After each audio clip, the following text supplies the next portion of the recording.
All right, we're back. Okay, so on the next slide, I'm gonna have show you guys a little bit about our next person who would be an big influence.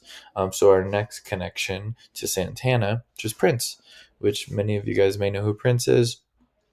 Prince is along the lines of Michael Jackson, Madonna, like these big pop stars. So Prince is not just like some of these singers and songwriters. They can do one thing. Prince can do everything. He can produce. He can play guitar. He can play drums. He can play bass, and he can sing really well. And he does all those things, and probably play the piano.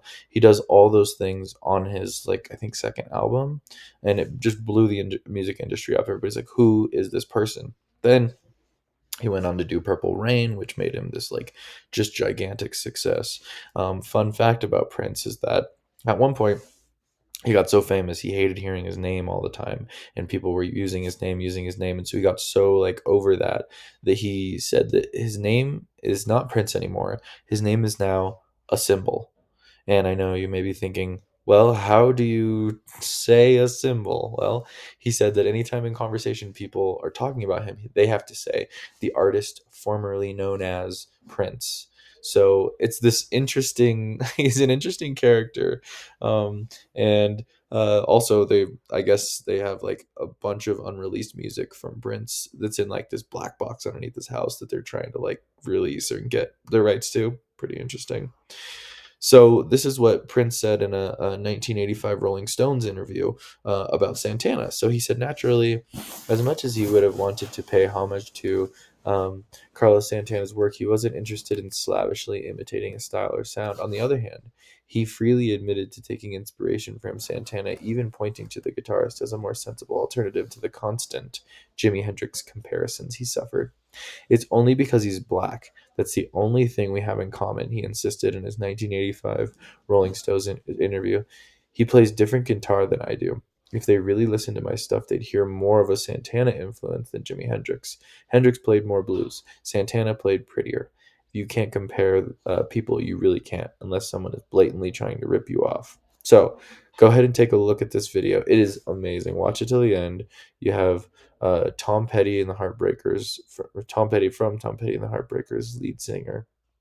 Then you have Jeff Lynne from Yellow, Electric Light Orchestra, which you guys should listen to. They're amazing. And they're covering a Beatles song, I believe from the White Album called "While My Guitar Gently Weeps." Great album, by the way. So go ahead and take a look at that, and then we'll go to the next slide. All right. So hopefully you got to see Prince throw his guitar in the air. Pretty sick. So this is a really interesting infographic. So this is all the people that Prince influenced. So I put up like a short list of people who I thought were pretty big deals. I know are pretty big deals, right? Alicia Keys, Lil Wayne, Andre 3000, Beyonce, Foo Fighters, The Weeknd, Stevie Wonder, Common, Madonna, Beck, Justin Timberlake, Miles Davis. These are huge names of people who were all influenced by Prince, therefore influenced by Santana, therefore influenced by John Coltrane, right? So there's this really interesting step, right? A separation of degrees, only 4 degrees of separation here to these jazz artists that I know it seems like they're playing this crazy music somewhere in this crazy room or nothing's, but no, they really had an effect on the music industry and particularly musicians of color, right? So they were able to look at artists like John Coltrane and Carlos Santana, right? And people who looked at Prince and been like, okay, this is an artist of color, and I want to see how they portray themselves. What do they do? Do they step outside of the mainstream? What kind of right? So that all comes from these free jazz artists. So what I'm going to ask you to do is I want you to do instead of we started old and made our way new, I'm going to have you start new and make your way old. Okay? So you're going to start with a new event like I'm sorry, you're going to start with a new artist, like somebody like Beyonce would be great. So you say you start with Beyonce, or let's start with the example that I have here is Tyler the Creator. This is something my old student made, and I love that he put curator. But he starts off with an image, right, of Tyler, so that's the first person.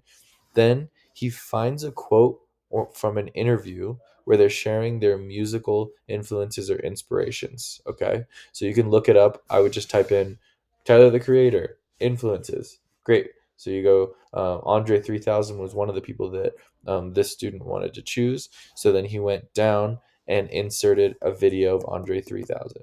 Okay. So we have Andre 3000 at the bottom. So that's the influence. Then we do it again. We start with Andre 3000 at the top. We look into Andre 3000. What were some of the influences that he had? Snoop Dogg. Great. So then I put a Snoop Dogg video at the bottom. We want to keep going all the way back. So these are people who influence who, right? We get all the way back to the 19, what do we have here? The 19 like 40s, it looks kind of like, maybe 30s. So we have, and it goes all of, I want you to go as before 1950 is what I'd like for you to do. When you get to your last slide, I want you to just give me like a little I want you to give me like my this student didn't do this, but I put an example of another student in our class that did. But I want you to give me a summary for the last one. Essentially, you would say little Big Bill Brunzi.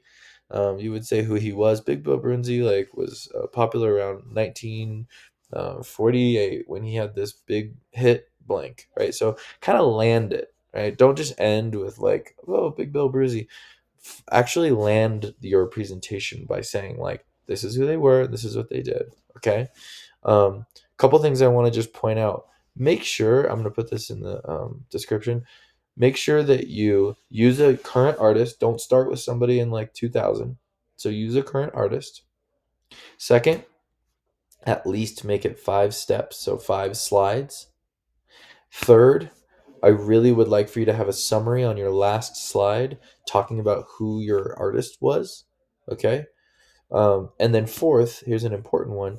If you can't find, if you pick, like, say you pick someone very specific to start off and you cannot find any interviews with them, argue to me, right? Make an argument of why you think they're like someone else. So this really great guitarist I like, Buckethead. He doesn't talk about a lot, and he doesn't like give interviews. So I would say I know Buckethead really was into Jeff Beck because of the way he plays. Like there's certain stylings that you can see him play.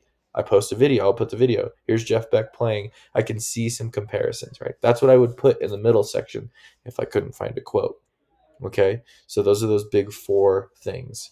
So I'll put another example of one, and I also will put those 4 rules on the description, assignment description. Remember, you guys are earning your accountability, not accountability. Sorry, professionalism points today.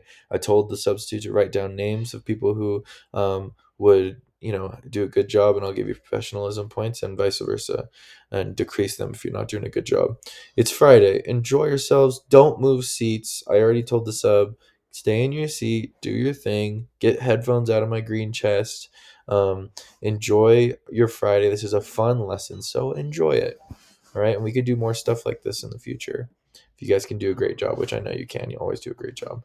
I love you guys. I'll see you soon. Bye bye.